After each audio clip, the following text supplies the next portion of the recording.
But I'll start now by sharing my screen and beginning really with, I think it's true of most people who get into macrobiotics, or for some people anyway, there is some kind of major health event that triggers their awareness of the importance of healthy diet and healthy living. Not for everybody, but certainly for me, the experience in India of having severe hepatitis, staying in a Sikh Gurdwara in New Delhi, meeting a couple of guys from San Francisco.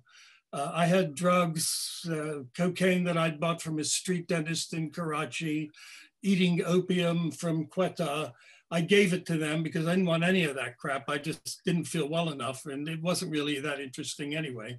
And they gave me a little pill that came from a company called Sandoz in Switzerland that was the original LSD. I didn't take it because it wasn't the right time. I ended up in Peshawar in Pakistan in a dispensary where the doctors told me that I would have to eat sugar in large quantities to compensate for the failure of my liver to maintain my blood sugar levels. I took that with a grain of salt, and I still had dysentery. I ended up in Kabul. In Kabul, I could get food that I knew cured dysentery because I'd had it in Iran many months earlier. And that was unleavened whole wheat bread and unsweetened tea. So I just went on that for a couple of days, and it was kind of like diet number 7 for my gut. And I cured the dysentery, and lo and behold, my liver stopped hurting. The whites of my eyes were white instead of yellow again, and I was on the path to health. I ended up back in England where my mother lived, and went back to university in September and took the LSD at the beginning of September, just before I went back to America, and then plugged into the network. Timothy Leary came to Philadelphia in October, and all the people who are into that sort of thing gathered there. And a couple of them were into macrobiotics as well.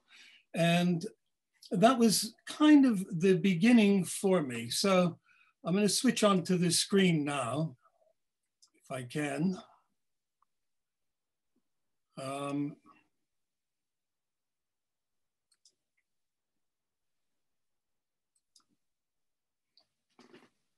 That's good. Okay, except that I'm at the wrong end of my show. Hang on. Sorry about this.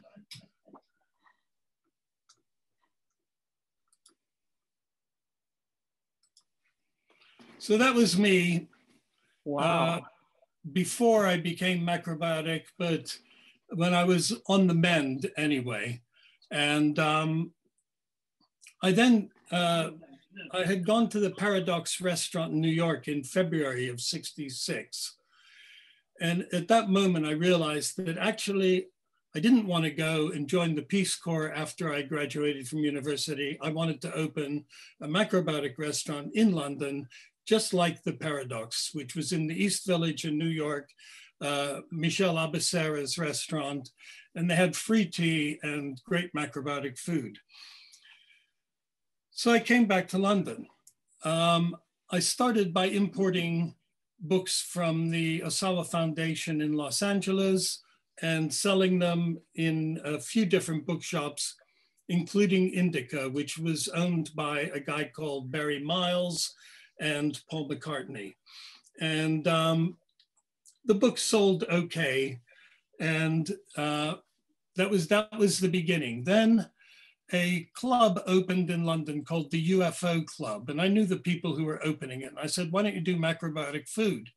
So they did. The UFO Club was every Friday night from 10:30 at night until 4 o'clock in the morning.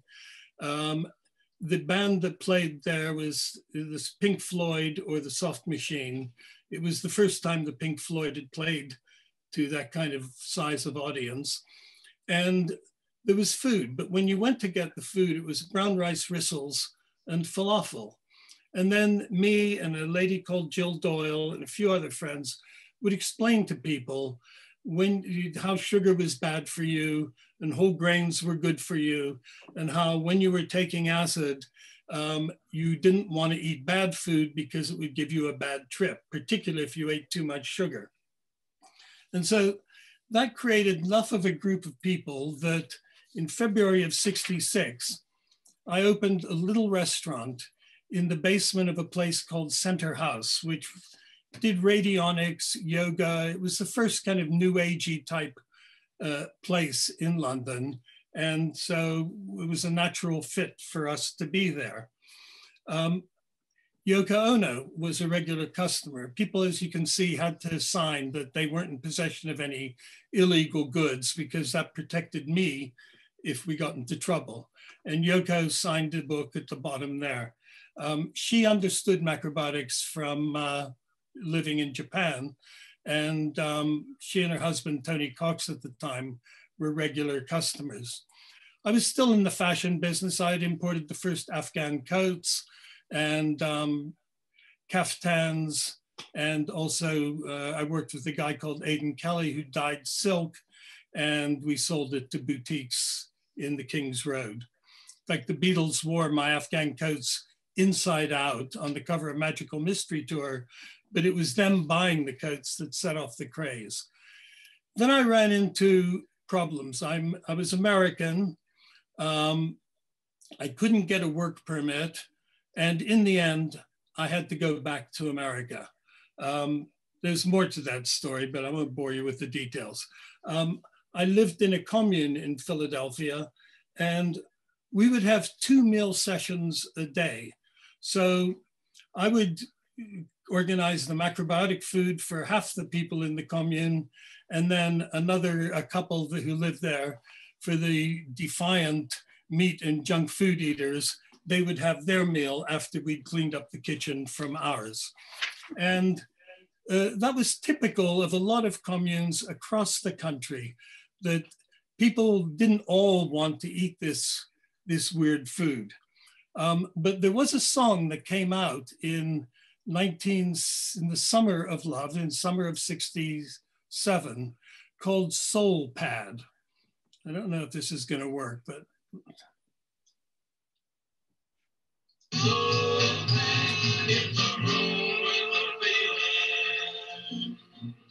You can eat anything your heart desire, from organic rice to tomatoes and limes. Now, it's kind of hard to imagine organic rice.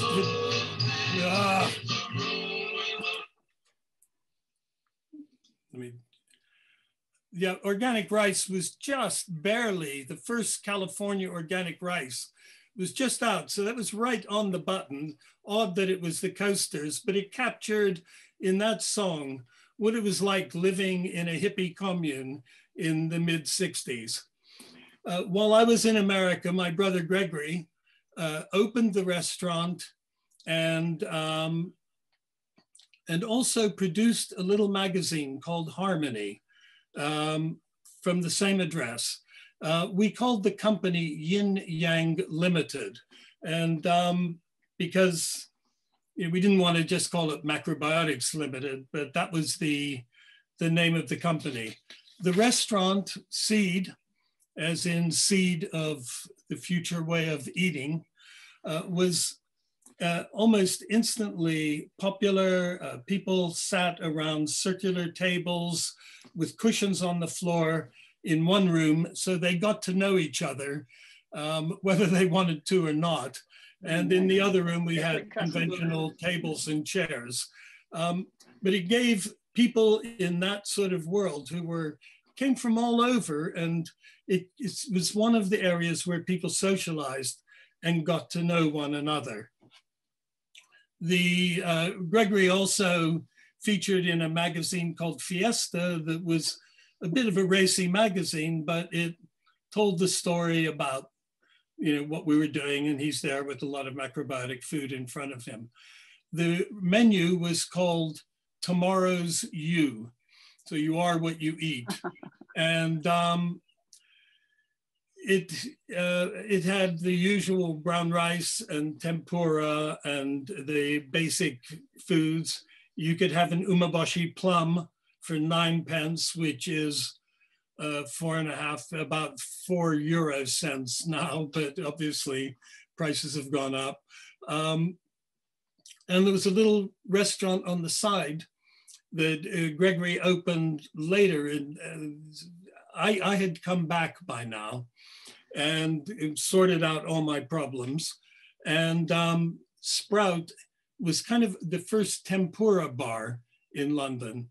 I might add, at the very beginning, the only place that you could buy Japanese food in London was from a company called Mikadoya down in Southeast London, who supplied it to Japanese embassies in Europe and Africa, because there wasn't actually a Japanese food shop yet.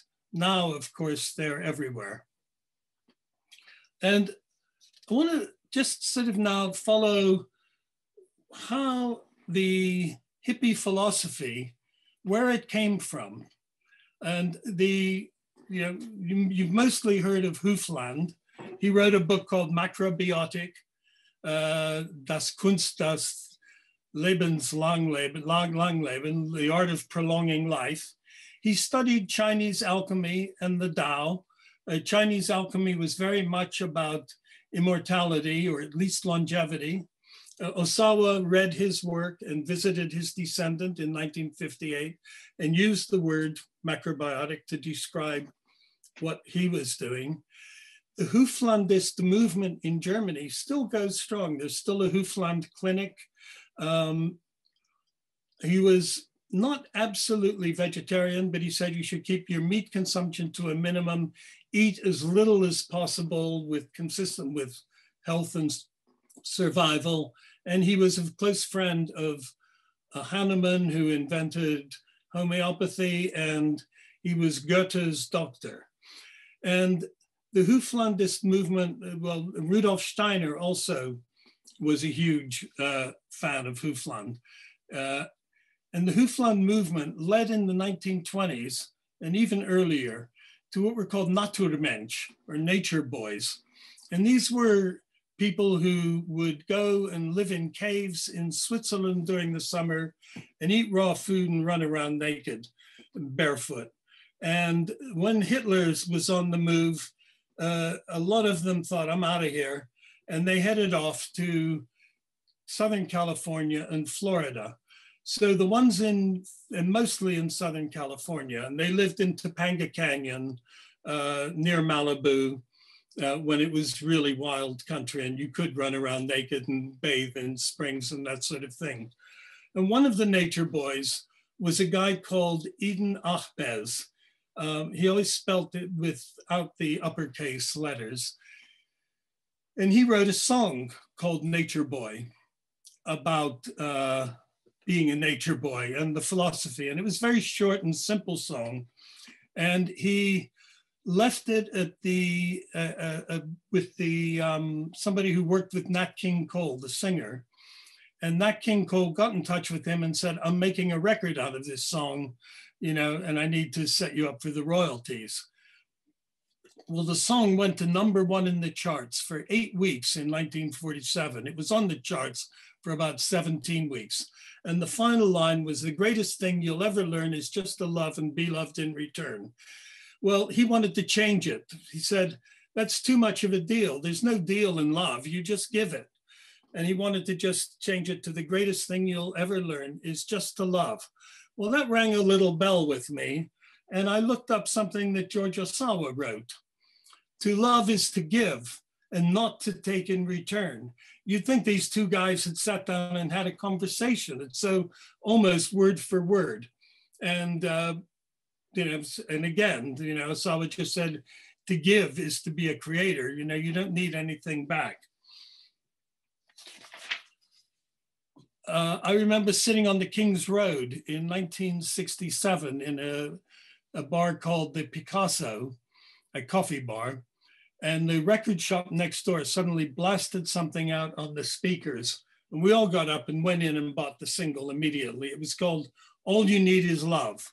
And again, that was like, what's love got to do with acid? Well, people who took LSD and who hadn't really experienced love in that sort of pure way that Ohsawa and Eden Alves are talking about, suddenly actually got it and wanted to keep that in their life because it was such a thing. Of course, there were all the people who had bad trips and all the rest, and diet was one of the things that helped people to avoid that.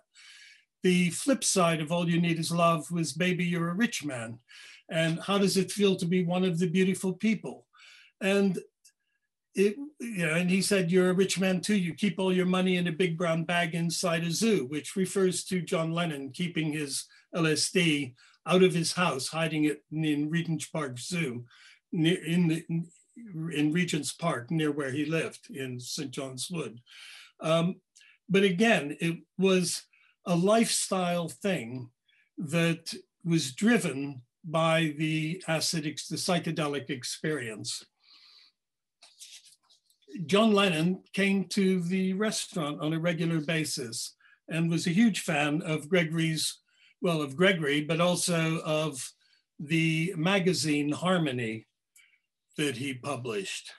And oh, come on, technology. There we are.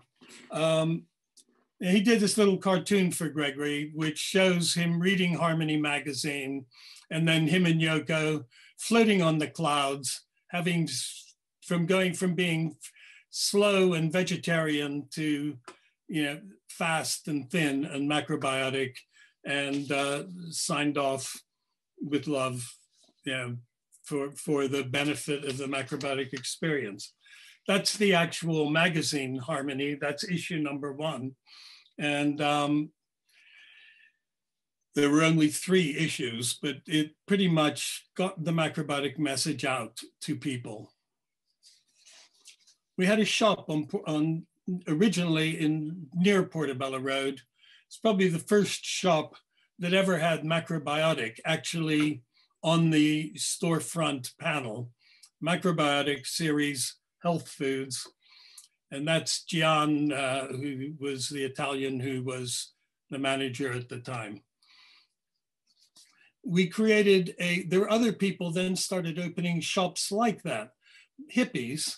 And they then came to the shop and said, we want to buy, we want to sell brown rice in our shop. We want to sell millet. Where do you get buckwheat? So we decided to create a wholesaling company, and it was called after the magazine, because Harmony is such an essential principle of macrobiotics, we called it Harmony Foods. And that was the original product list that introduced, there's an 8-page leaflet that introduced Harmony Foods to the wider public. And my brother mentioned the other day, the nature boys didn't have it all their own way. This was a nature girl, but harking back to that same tradition of fresh air and sunshine and health. The product range included miso, tamari, tahini, umeboshi plums. We used the term whole rice, not brown rice, because in those days, brown rice was parboiled white rice. And so to avoid confusion, we emphasized the wholeness of the food. And our price list was brown rice, tamari, miso, tahini, all the usual suspects. But we also sold a hell of a lot of patchouli, because the same people who ate macrobiotic food and took LSD also daubed themselves with patchouli when they went out to party. So our brown rice came from the Camargue. We had gone to Lima, the Belgian macrobiotic food company, and said, look, we want to be your distributors in the UK. And they said, no, you can't, because our dad has a friendship with a guy in Norfolk who had a company called Hofel's. We said, yes, but he never has anything in stock. And, we're constantly running out of stock. And, we can do a better job. And they said, no, sorry. And we said, well, can we buy in bulk? So we did buy in bulk, and we brought back a trailer load of millet, buckwheat, tamari, miso from Lima to pack under our Harmony brand. When we got to Dover, the customs people thought, oh boy, something's weird here. And they ended up making us pour the tamari out of the barrels and pour the rice out of the bags to make sure that we didn't have any hidden drugs or anything in it. But anyway, we launched the Harmony brand and it took off like a rocket, despite the fact that the American Medical Association was briefing strongly against macrobiotic food, saying that the hippie diet would kill you if you, or irreversible damage to health and ultimately lead to death. Well, you know, that was mainstream media 50 years ago. Not much has changed. We then started importing rice from California. This is the Lundeberg rice, which was superb, outside our warehouse. The warehouse was a bit small. You know, we were just, you know, pulling ourselves up by our bootstraps. Those are the barrels of tahini in the foreground there. And the management team was very small. My brother, next up me, above me, Jay Landisman, our sales chief, and then Joe Dickens, who was our distribution manager, or you could say van driver. And we got publicity. We got TV coverage, including a little scene I'll just share with you from our restaurant. The first macrobiotic restaurant in London, where John Lennon and Yoko Ono used to dine. London's latest macrobiotic restaurant concerned with a balance between yin and yang foods. They avoid extreme yin foods like sugar and the aggressive yang foods like meat, and live mainly on brown rice. To many, macrobiotics is more than a diet, it's a way of life. What exactly? We also did the Glastonbury Festival. It was the kind of archetypal rock festival. At this festival in 1971, if you wanted to eat, you ate macrobiotic. There were only 7,000 people there, but nonetheless, that was all you got. On the Sunday of the festival, word had gotten out to the hot dog people, and a couple of vans pulled up ready to dish out hot dogs to the festival goers. Well, they got blocked by the festival goers, rocked the vans back and forth, shouting out, out, out, until the hot dog vans finally left. Now you can go to Glastonbury and have hot dogs. You can have every imaginable type of junk food, but its roots were sound. We had a shop on Portobello Road called Ceres. Many of you may have heard of Bill Tara. He and Peter Bradford did a makeover on the shop and managed it for a while. We opened a bakery next door. We learned how to make naturally leavened bread from Omar Gevard at the Lima Bakery in St. Martin-Latem near Ghent. And so we had a bakery and a natural food store side by side. And the bakery eventually was supplying 60 or 70 stores all over London. We moved to larger premises and you know, where we could bake on a larger scale. I wrote a book about macrobiotics that got translated into Dutch, Spanish, Hebrew. I'm not sure if that's the one. Anyway, we'll move on, but you know, that was, and we formed something called the Natural Food Union. So all these hippies who had natural food stores all over the country, we got together to maintain the purity of what we were doing. And we agreed we would never sell sugar. We would never sell any refined grains or flours or cereals. And whenever something was available organic, should have got a glass of water. We would always choose the organic over anything else. We published a magazine called Seed that was political and, but it was about organic living. So it took the larger macrobiotic philosophy of of life rather than just restricting it to food.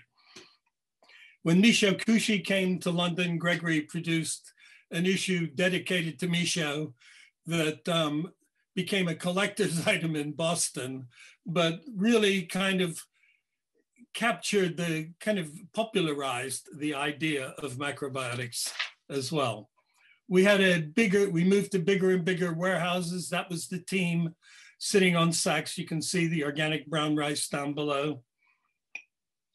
And here, my brother produced this, but it's just the range of foods that we had in 1981. And the green little flag there is the foods that did not exist in the British market 10 years earlier. Excuse me for 1 minute. I am loving this, absolutely. So, you know, these are foods we take for granted now. You know, lima beans, buckwheat, popcorn, black-eyed peas, chickpeas. You couldn't get that anywhere in Britain in 1970, and by 1980, they were all available. We probably overstretched, but also, you know, every business needs to go through expansion and contraction, and it was time for us to contract. So Gregory had created something called the Veggie Burger. It was a registered trademark. If you look next to the word veggie, there's the letter R. That's because nobody had ever used the word Veggie Burger before, so we could register it as a trademark. It was, unfortunately, it became such a common word that it was almost impossible to protect a trademark. But Gregory took that and just focused single-mindedly on it, and it became a huge success, and he sold it to a big American corporation. He rattled the meat trade, but it was nothing compared to the impact of vegetarianism now. But what Gregory did was he got Gallup to do polls of popular attitude towards vegetarianism. And I'll just read from here. Worst news for butchers is that the trend to vegetarianism is most pronounced in the 16 to 24 age group, the consumers of the future. And of course, that's still true. As people get older, they tend to be a bit less rigidly vegan or vegetarian.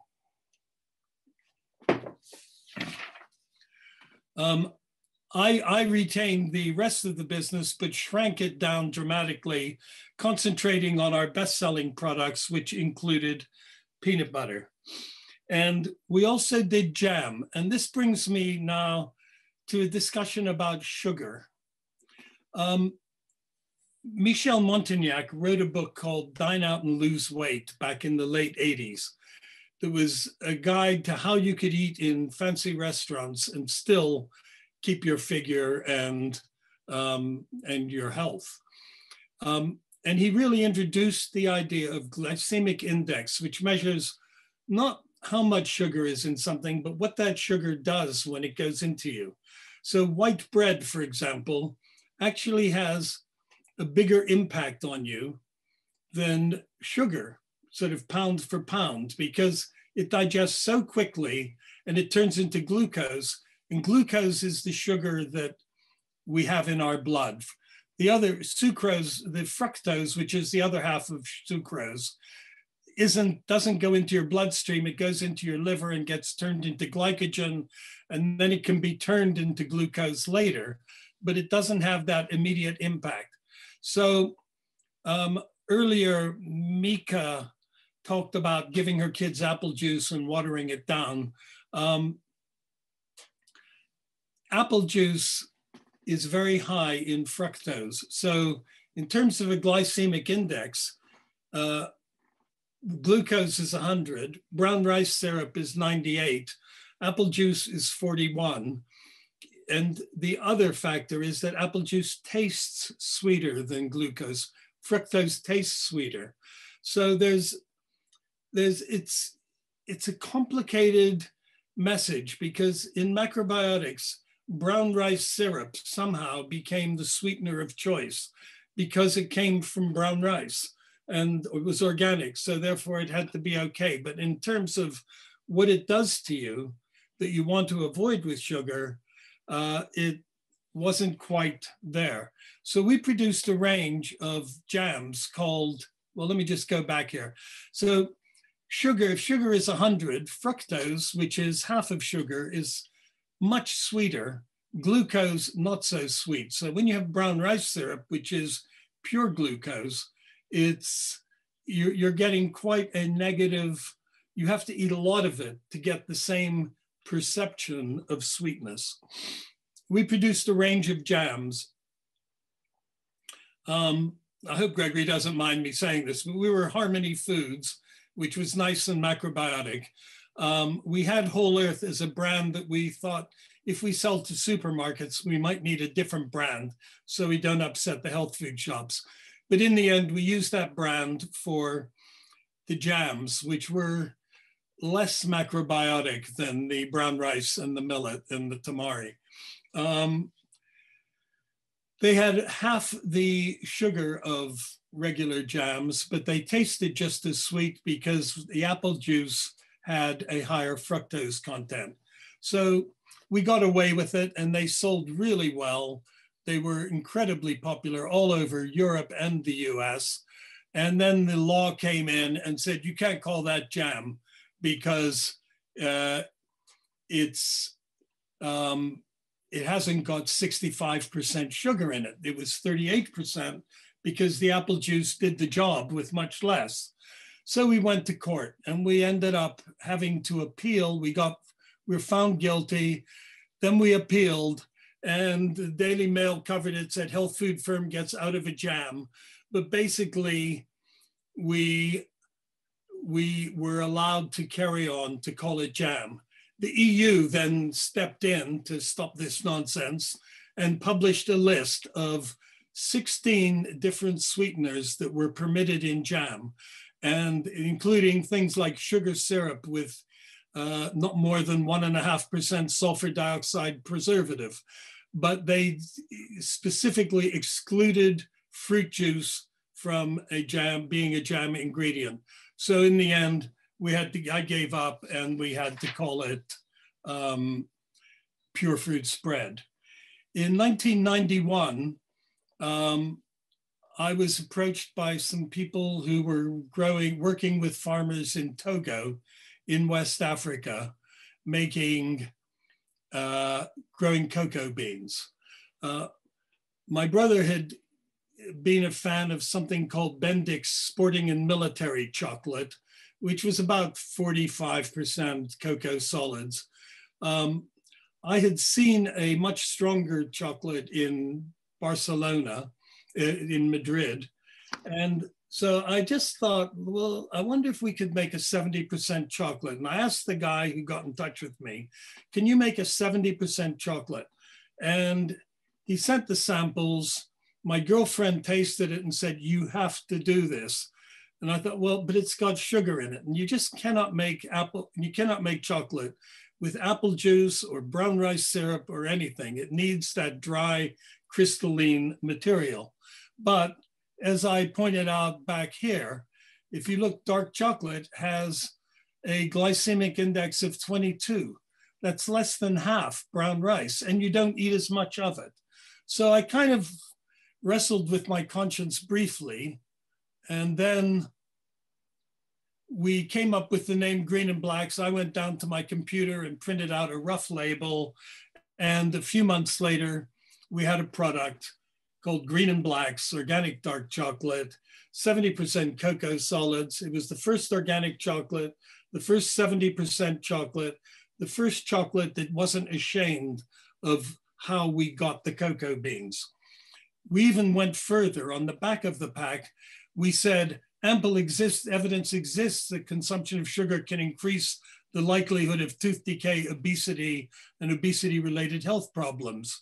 Make sure you keep your sugar intake as low as possible by always choosing Green and Blacks, the chocolate with the least sugar, the most cocoa, and organic too. And then I had a little stab at hydrogenated fat. So that and then a year or two later, the Maya farmers that I had met many years earlier in Belize also started supplying us with cocoa, and we launched a product called Maya Gold. And that was the first fair trade product of any kind. Within a year, we had fair trade tea, coffee, cocoa, bananas, and sugar. But that was the first one. And now, of course, it's multinational owns the brand, and they're doing fantastically well with it. And the more they sell, the more cocoa farmers go organic and into agroforestry. In 1997, I want to talk about climate change now. This is macrobiotics and climate change. I launched organic whole grain cornflakes. It was the first product to say no genetically engineered on the pack. But a friend of my daughter's, a guy called Dan Morell, said, why don't you go carbon neutral, net zero carbon? I said, what do I have to do? He said, well, first we find your carbon footprint, then we offset it by planting trees. And the trees then compensate for the carbon emissions that come from growing the cornflakes. So I said, okay. And so he got this expert called Richard Tipper to go out and measure the carbon footprint of the cornflakes, the energy used to grow them, the transportation to Lübeck in Germany, where they were made into cornflakes, the packaging, the shipping to the UK, the distributing to the health food shops in the UK. And he came up with a very tiny figure. And Dan said, hang on, you must have made a mistake. You know, I'm hardly going to plant any trees here. And the guy said, well, you know, everything is absolutely pucka, but the farmers in France who grow the corn are increasing the soil carbon every year by an amount that almost completely offsets the carbon footprint of everything else. That's when I realized that if you put a price on carbon, organic food would be cheaper than non-organic food. Well, that's all very well, but we still don't have a price on carbon, although who knows, it might happen next year, because at this stage, the farming industry and the oil industry and most of the NGOs, the green NGOs, are in favor of it. So just to summarize that, organic food, macrobiotics eat organic food as a matter of principle. That means it's a negative carbon footprint because organic farming increases soil carbon. Meat and dairy, which macrobiotics eat in far smaller quantities than most people, is responsible for 40% of the annual increase in greenhouse gas. Macrobiotics eat less food overall because they aren't greedy, theoretically. So that if everyone was macrobiotic, we would see lower emissions and lots of carbon capture. And basically, just if everybody ate macrobiotically, 11 of the 17 million tons of carbon dioxide that is added to the atmosphere would be reduced. Then we can do the rest with wind, solar, trees, and all the rest. And I put there, macrobiotics live longer. Oops, because obviously the longer people live, the bigger their carbon footprint is going to be. So I don't know how we get out of that one, but I thought I'd mention it anyway. I'm not in the, well, I am slightly in the food business, but I've moved on into the area of climate change, marketing something called biochar.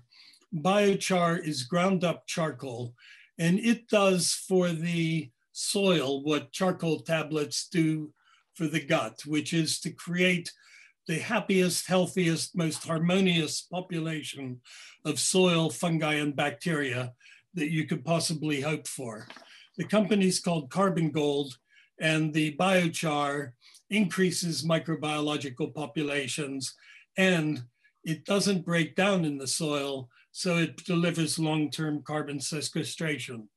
I'm just at the end of an investment round with Crowdcube. We've exceeded our target. I'm not asking anybody on this call to invest. We're doing fine, very much. Thanks very much, but I thought I'd mention it. Thank you.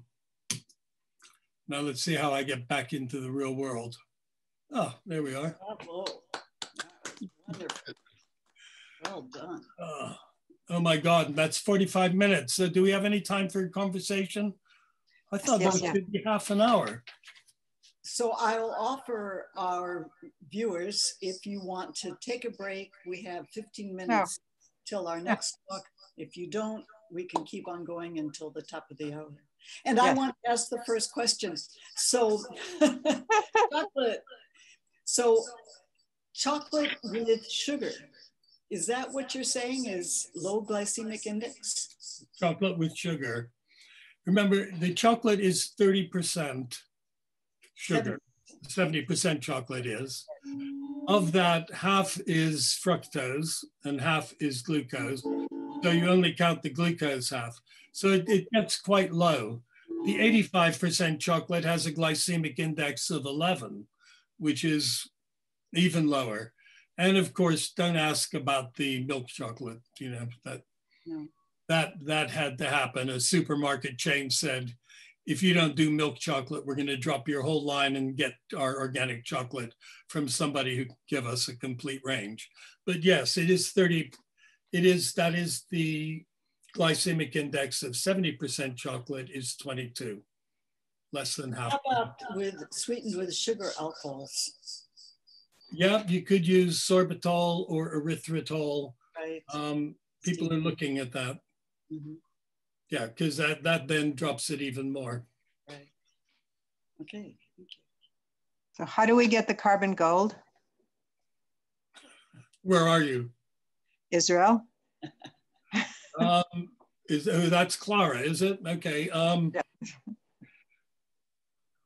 We literally have just kind of reoriented the business to be much more focused on gardeners.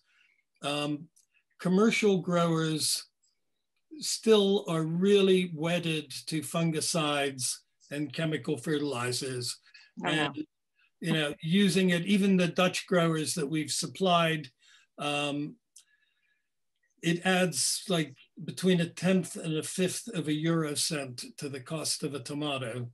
And that's enough when they're jostling for supermarket contracts to make a big difference. And the fact that they don't use the fungicides and that the tomatoes are cleaner and more wholesome is not the point. It's all about price. We're getting there, but, and we're doing very well with tree planting and that sort of thing. But the real area where we've seen growth is gardeners at home. So we've been reducing our package sizes. So yeah, if you know anybody who's a garden products distributor in Israel, let me know, and we're happy to do a deal. Okay. How do they reach you? Is that it? How to reach you? Oh, probably Janat can. Janat. How do I pronounce it? Janat?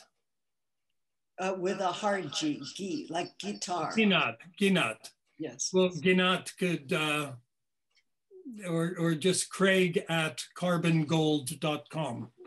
Okay. Got that, Clara? Mm-hmm. Mm-hmm. Okay.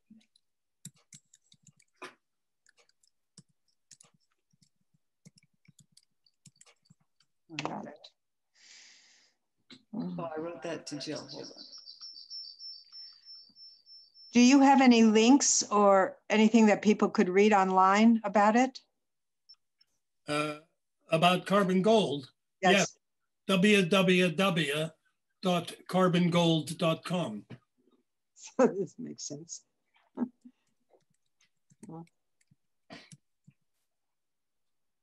Okay. And it's the gardening season coming up. I mean, it probably starts a few weeks earlier in Israel, but you know, we're all geared up for March, April here. that's when everybody suddenly, well, of course, the world has changed. You know, in the old days, you'd get out of bed, you'd eat your breakfast, you'd catch the 7:30 to Charing Cross or Victoria or wherever nearest to your office. You'd work till 5 o'clock. You'd then catch a train home, get home in time for dinner. Now you get up, you go out and putter around in the garden. At 5 to 9, you take off your boots and you put on your slippers and you go and sit in front of your computer, and you're at work until 5.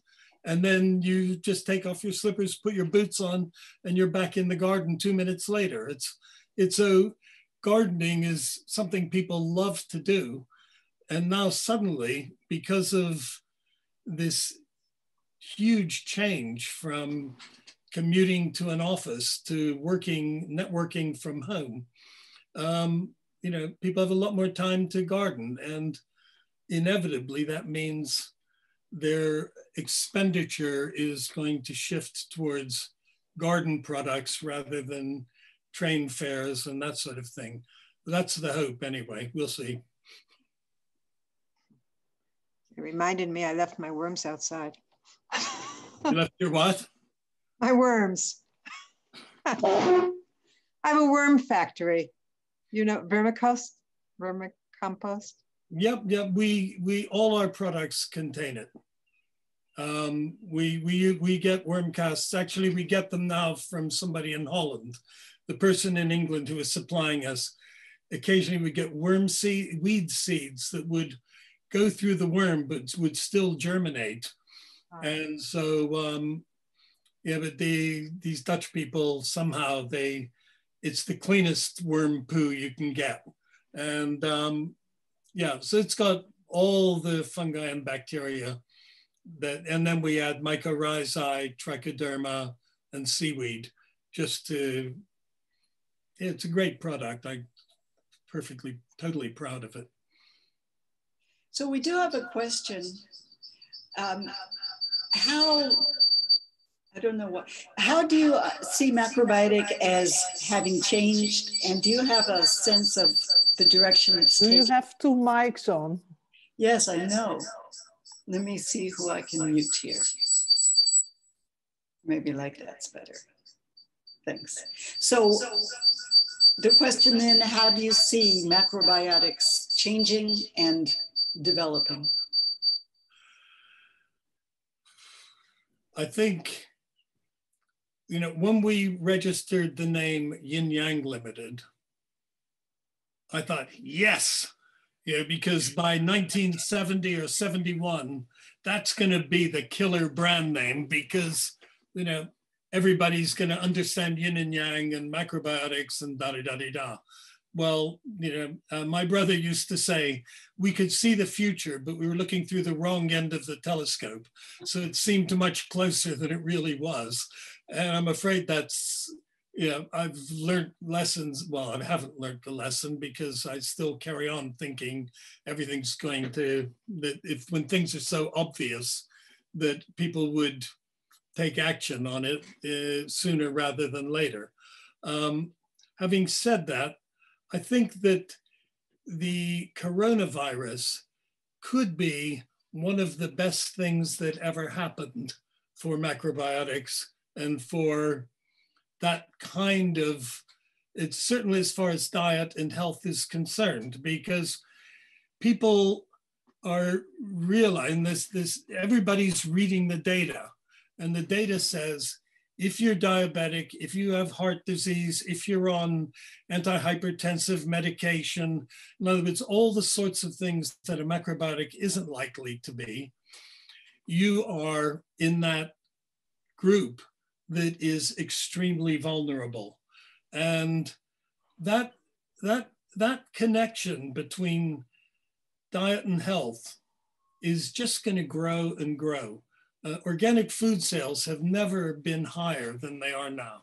People are taking vitamin C and vitamin D and all that kind of stuff like crazy. But the basic, you know, forgetting all of the various pathways, the bottom line is that the easiest way to stay healthy to be healthy, to have a healthy immune system, and to enjoy life is to eat a macrobiotic diet. And, you know, I mentioned that I went to a doctor in 1965. That was the last time. You know, I don't think without macrobiotics, I wouldn't be able to say that. So, you know, and that's, all right, I've gotten through some difficult bits, but, you know, I think, so that's changing the popular mindset. And the world really is dividing into the scaredies who are, you know, terrified that somebody who isn't wearing a mask might blow a virus in their direction, and the not so frightened ones who think, well, I've probably had it already, and, you know, if I stay healthy, maybe I'll, you know, be able to ride this one out. And, you know, I think we've never really had a situation like this since the bubonic plague. And I'm not sure what difference that would have made to macrobiotics, but you know, right now we are in a position where health is rising up people's agenda dramatically. I mean, there are lots of other terrible things happening economically and for people's sanity. But again, you know, macrobiotics is a way of dealing with those issues as well. So I'm optimistic. You know, you've got people like Madonna and Gwyneth Paltrow espousing it for what it's worth. And I suppose I quoted Goethe earlier, the Occident and Orient are not dividable anymore. The world is coming together in some kind of shared view of what life should be like. You know, I sound like a naive optimist when you consider who we've got running countries and what they're doing, whether it's Netanyahu, Trump, or anyway, let's not go there. But it's so I think that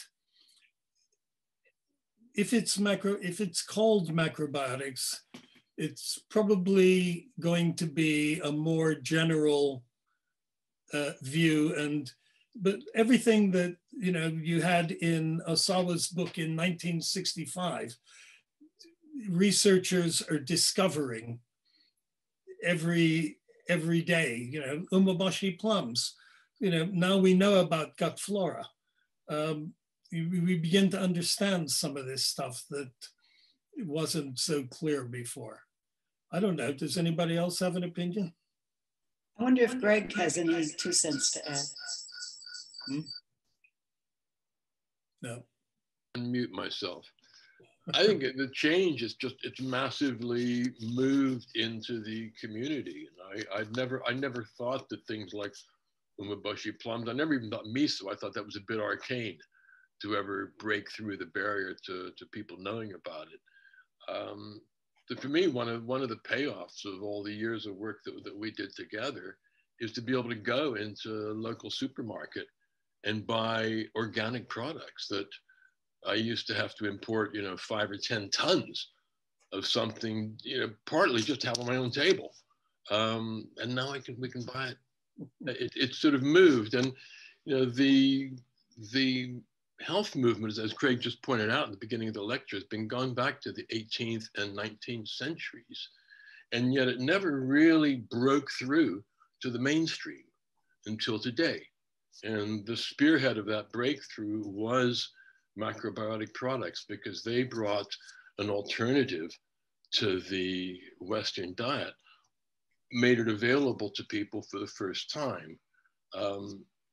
LSD as well opened up a lot of people's minds to sort of just completely look differently at their diets. And, you know, when you walk by if you walk by a butcher's shop for the first time on LSD and you see animals hanging up in the windows, it's a different impression that it gives to you. But I think that's the main thing now. It's just expanded throughout the culture where everybody knows what organically grown is now.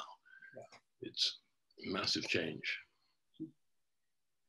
Well, Greg and Craig, I want to thank you so much. It's been a pleasure and an honor to have you with us, Craig, and I really appreciate your presentation and your work, and both of you are pioneers. Thank you so much. Well, thank you for your invitation, Ginat, and it's been a pleasure preparing for this and sort of reviewing the stuff that I put on today.